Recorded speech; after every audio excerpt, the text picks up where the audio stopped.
yang lagi melanda ini. Kami tidak bisa berbuat apa-apa tanpa firman Dia Tuhan, sehingga kami datang kembali untuk mendengar sabda-Mu yang meneguhkan, yang mengukuhkan, yang menumbuhkan, yang mengangkat kami dari kejatuhan, yang membuat kami bersukacita dalam sukacita abadi yang dari Tuhan. Terima kasih Bapa Surgawi, kami sudah siap menyambut firman-Mu. Di dalam nama Tuhan Yesus kami berdoa. Amin. Saya tutup. Shalom.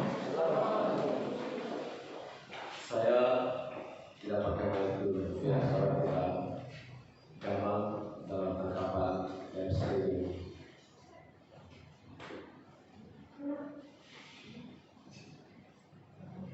Bapak Ibu, kita ada di saat ini yang dikenal sebagai masa pandemi global, yaitu serangan dari penyakit virus yang dikenal dengan COVID-19.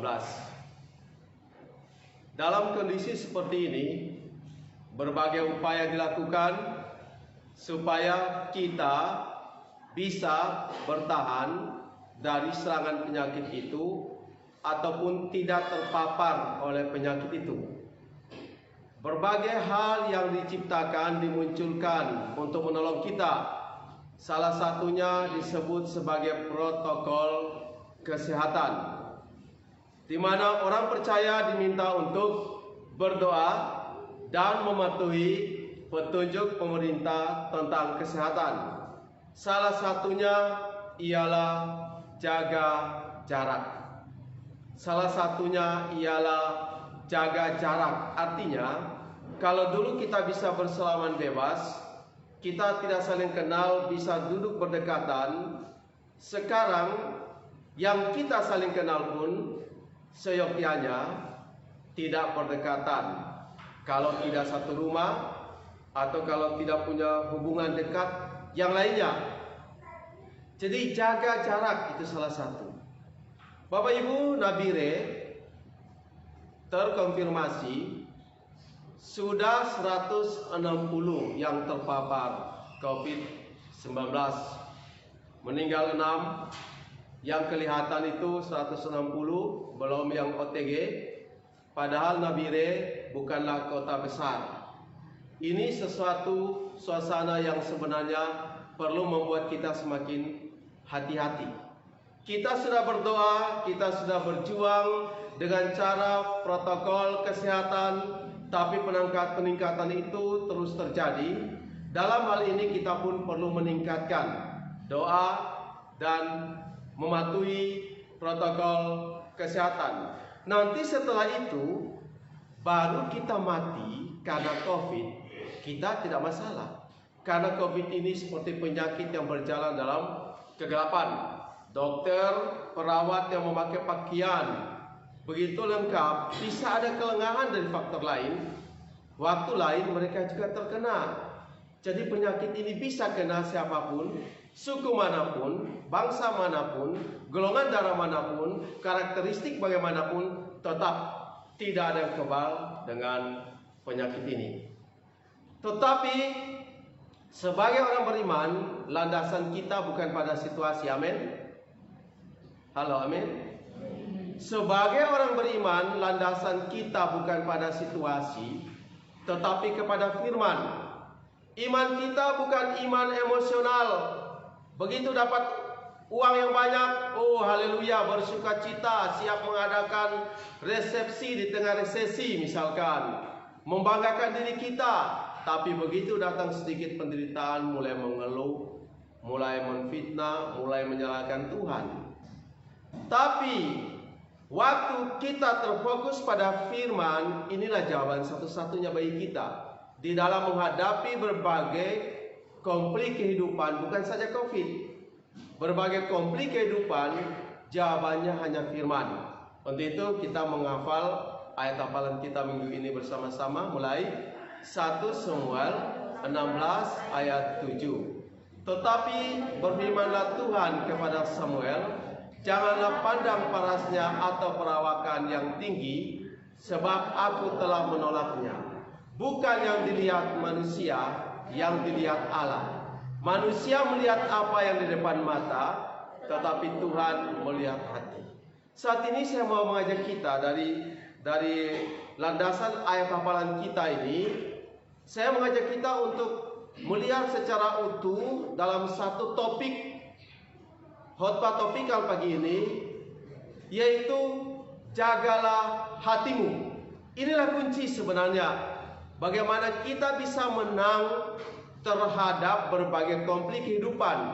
Ialah jagalah hatimu. Coba sama-sama bilang, jagalah hatimu. Coba tunjuk saudara samping kiri kanan, jagalah hatimu.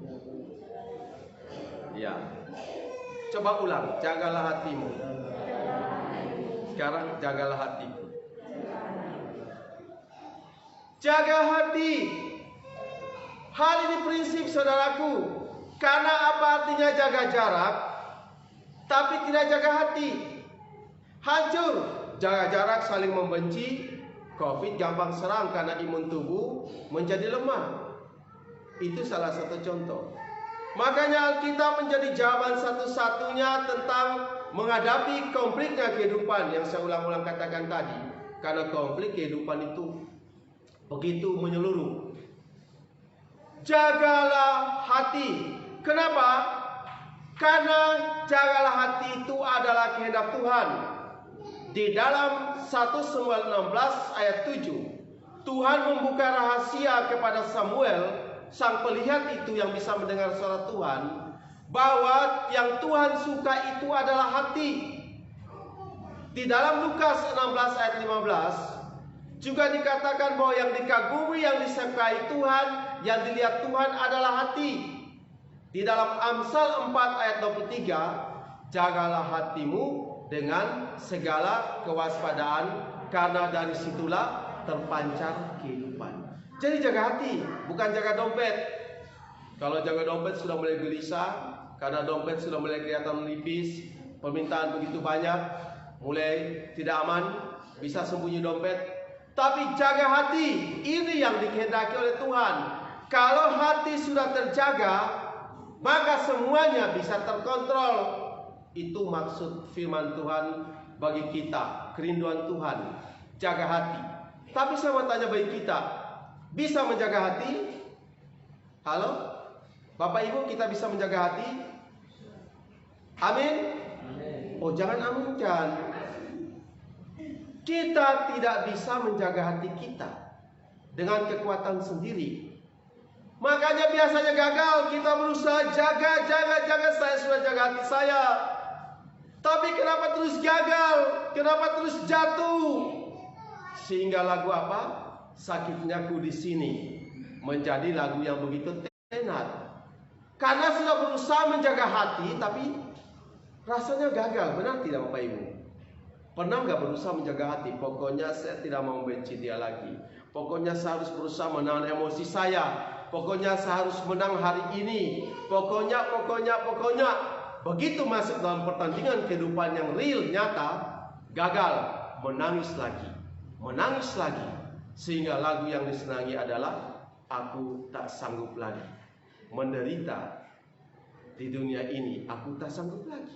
Karena apa? Kita berjuang menjaga hati oleh kekuatan diri sendiri, oleh kekuatan kita sendiri, gagal. Bapak Ibu, lalu bagaimana bisa jaga hati? Ini kuncinya. Mengapa Kristen begitu loyo? Mengapa Kristen begitu kering? Mengapa Kristen menjadi suatu tradisi agamawi yang begitu menakutkan, begitu menegangkan, membuat begitu terjadi berbagai gesekan dalam gereja, dalam tubuh Kristus? Karena tidak pada melakukan kesukaan Tuhan, yaitu jaga hati. Ataupun menjaga hati oleh kekuatan sendiri, kekuatan orang lain, dan gagal. Tidak heran akhir-akhir ini banyak artikel yang masuk, baik lewat video, lewat nyanyian, lewat tulisan-tulisan, khotbah-khotbah dari pendeta yang terkenal, pendeta besar sampai pendeta kecil, sampai kepada yang ingin menjadi pendeta berlatih khotbah dan berbagai hal-hal yang ditonjolkan secara rohani. Tapi Kristen tetaplah seperti pada umumnya. Kenapa kita lupa kembali pada esensi yang diinginkan Tuhan ialah apa? Jaga hati. Jaga hati. Rahasianya cukup di situ. Kalau kita tidak menjaga hati, yang ada merasa bahwa mengikut Tuhan begitu susah, mengikut Tuhan begitu menderita, mengikut Tuhan begitu banyak masalah, karena kita tidak jaga hati. Bapak Ibu, supaya bisa jaga hati sesuai dengan kehendak Tuhan, yang pertama kita perlu tahu siapa yang diam dalam hati kita. Itu yang pertama. Kalau diri sendiri, ego kita gagal. Yang pertama, siapa menjadi penguasa hati kita? Itu yang penting. Efesus 3 ayat 17 mengatakan apa? Sehingga oleh imanmu Kristus diam di dalam hatimu, dan kamu berakar serta berdasar di dalam kasih. Ini juga ayat hafalan kita beberapa bulan yang lalu kan? Sehingga oleh imanmu Kristus diam di dalam hatimu. Hal yang mendasar supaya bisa jaga hati, harus ada penjaga setia, yaitu Yesus di dalam hati kita. Itu yang mendasar. Menjadi Kristen KTP, Kristen tradisi, Kristen keturunan tidak salah. Tapi kalau tanpa Kristus dalam hati, itu yang bahaya. Buktinya, karena jodoh pindah juga, karena ekonomi pindah juga, hanya gara-gara tidak dikunjungi pendeta merasa sakit hati pindah juga. Karena apa? Kristus tidak di dalam hati. Sehingga oleh imanmu, bukan oleh perbuatan baikmu, oleh imanmu Kristus diam di dalam hatimu.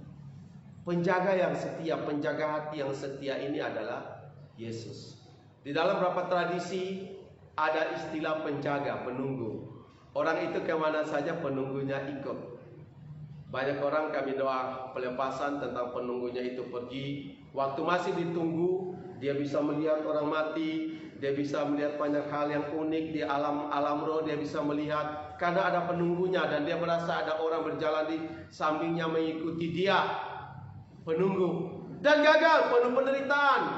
Walaupun ada yang jaga, walaupun ada yang tunggu, tapi hidupnya menderita, tidak aman. Tapi waktu Yesus di dalam hati, ini yang luar biasa. Sehingga Filipi 4 ayat 7 mengatakan seperti begini. Saya bacakan bagi kita. Filipi 4 ayat 7. Damai sejahtera Allah yang melampaui segala akal akan memelihara hati dan pikiranmu dalam Kristus Yesus. Akan pelihara, akan jaga hatimu. Itu Yesus. Tidak perlu adat istiadat, tradisi-tradisi, kepercayaan tahyul yang menjaga. Karena sinkretisme terjadi, pencampuran tradisi lama, adat istiadat, dan iman kepada Kristus begitu mengganggu. Tetapi Kristus yang memelihara hati itu cukup. Hanya Yesus, tidak ada yang lain. Paulus bilang, tetapi hidupku yang sekarang, aku hidup dalam iman kepada anak Allah. Bukan lagi aku yang hidup, melainkan Kristus yang hidup di dalam aku. Bapak Ibu, ada Kristus hidup dalam hatimu? Amin. Amin. Kok Kristus dalam hati kok sedikit loyo? Ya tidak harus teriak ya. Yang Tuhan lihat hati ya, bukan mulut ya. Karena bisa saja teriak mulut amin, tapi ternyata yang di dalam apa? Aman. Bukan Yesus. Masih ada yang lain.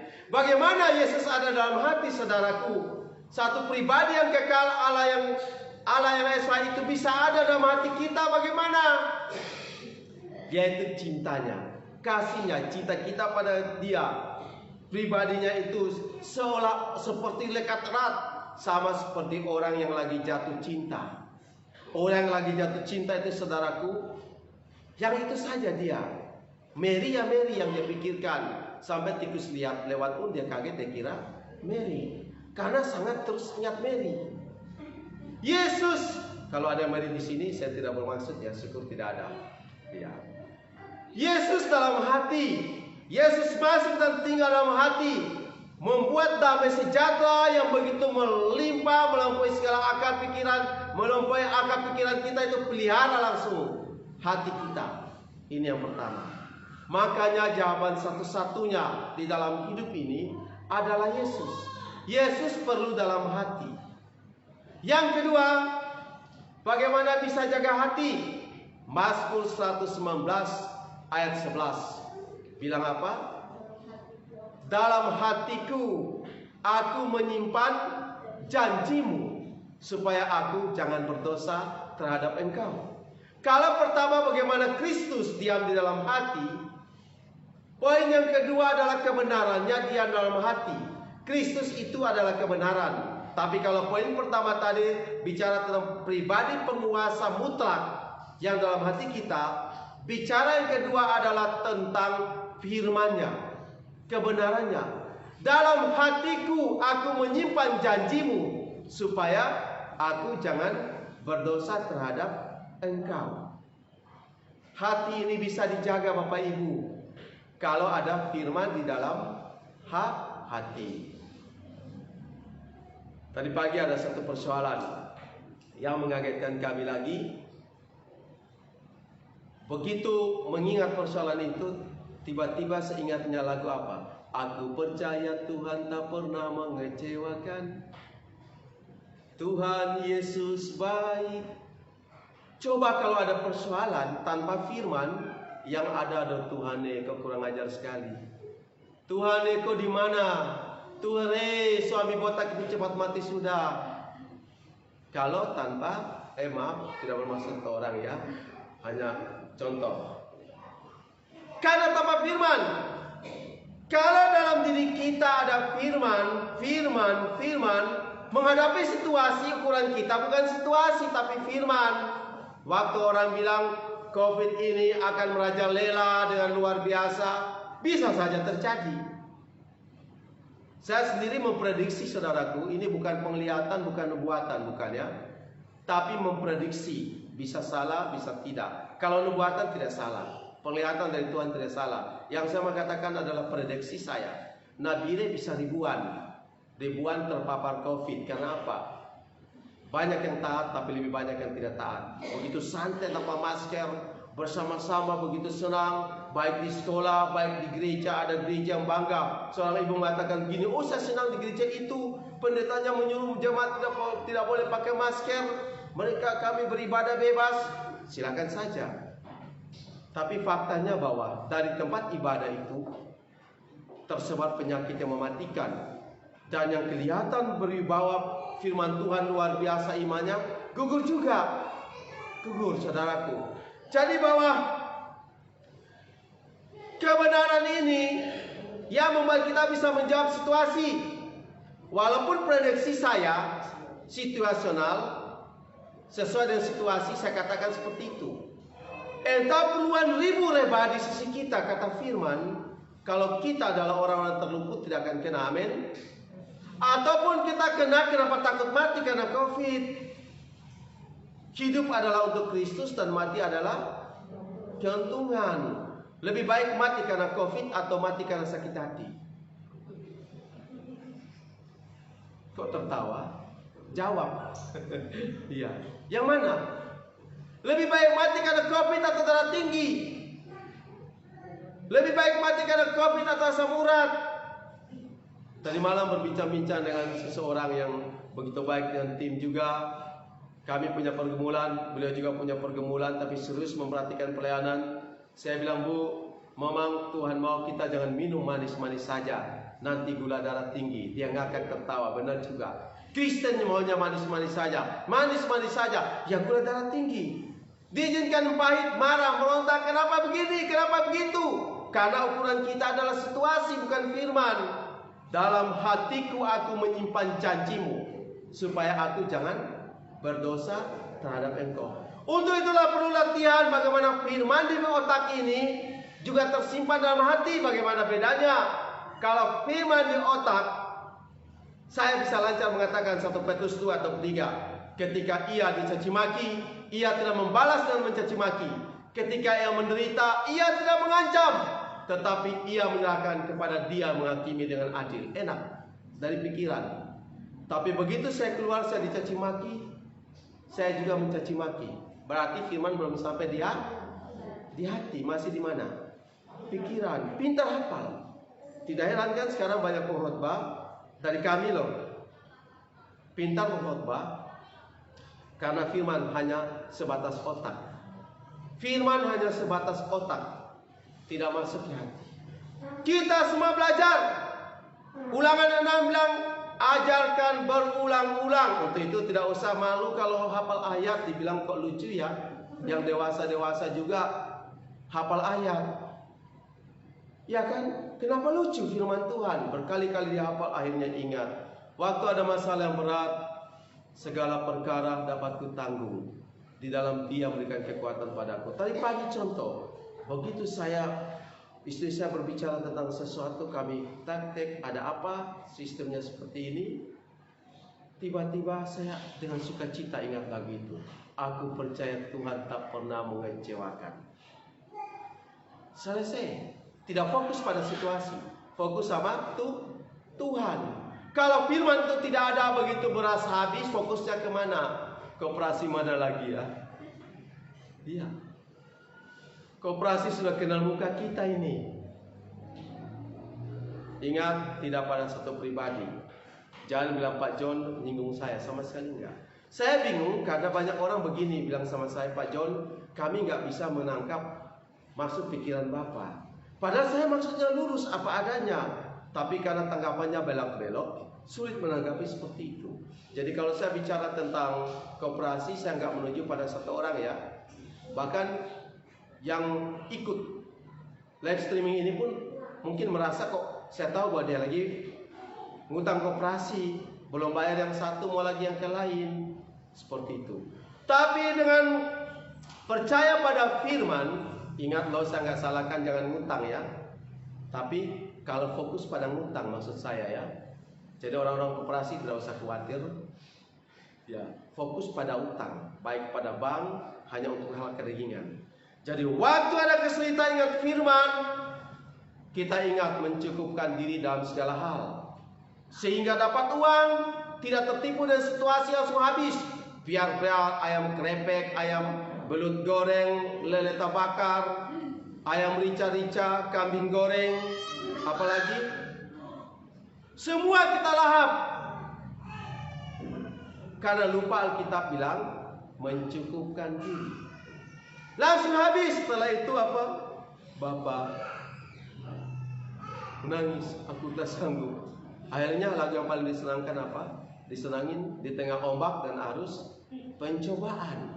Hampir terhilang tujuan arah hidupku. Kok terus diombak dan arus pencobaan? Kayak Yesus gak pernah bawa kepada biduk yang aman, kehidupan nyaman, cuma tiap hari menangis. Hampir terhilang tujuan arah hidupku. Terus terhilang tujuan arah terus terhilang. Lagu ini bagus, tapi kalau diulang-ulang untuk situasi hidup yang terus sama, maka tidak bagus juga.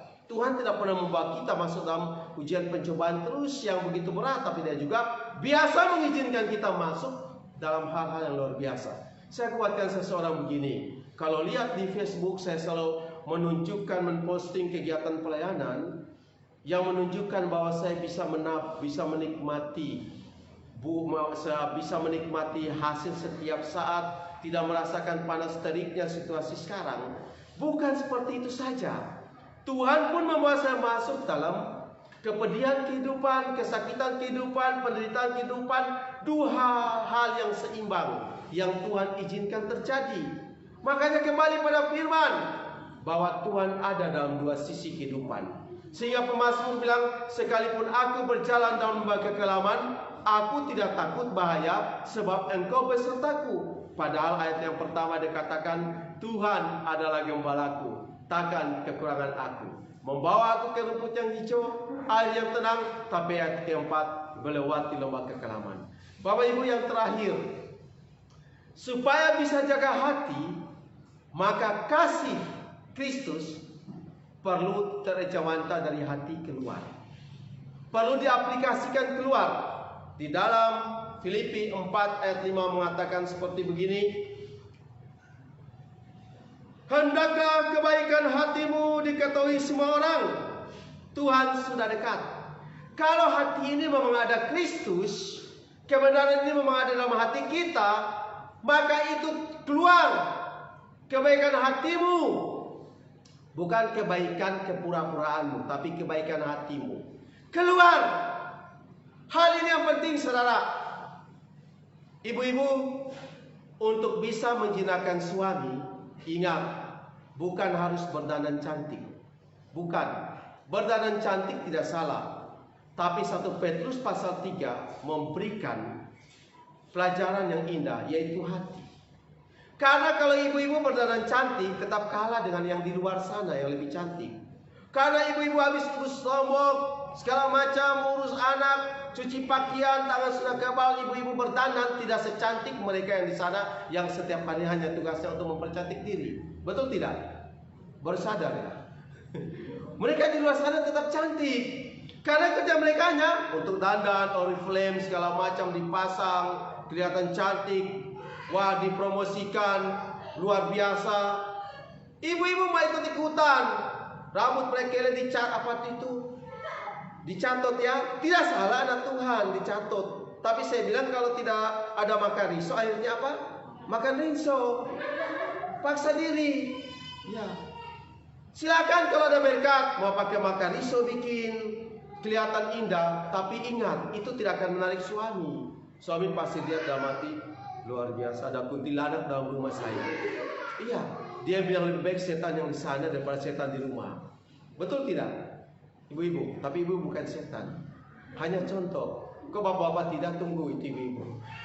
Bapak-bapak lain kali saja cara pembahasannya. Karena Alkitab menjelaskan dalam 1 Petrus pasal 3, 6 ayat berbicara kepada ibu-ibu, hanya 1 ayat kepada bapak. Karena kami bapak-bapak orangnya egois. Tidak perlu banyak penjelasan.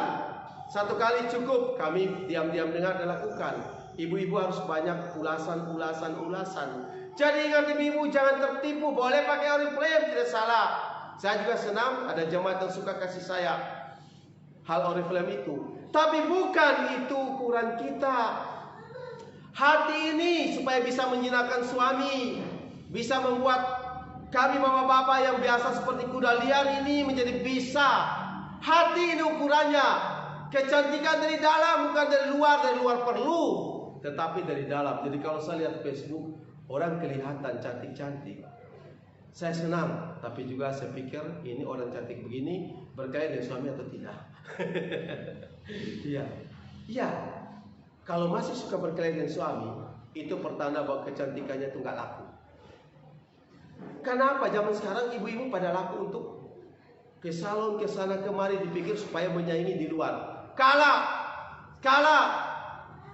Hati penting. Kita juga bapak-bapak, kasih perlu terejawantakan pada istri anak kita. Anak-anak menghormati orang tua. Kita semua maju dengan kebenaran ini Bapak Ibu. Intinya jagalah hati. Ini kerinduan Tuhan.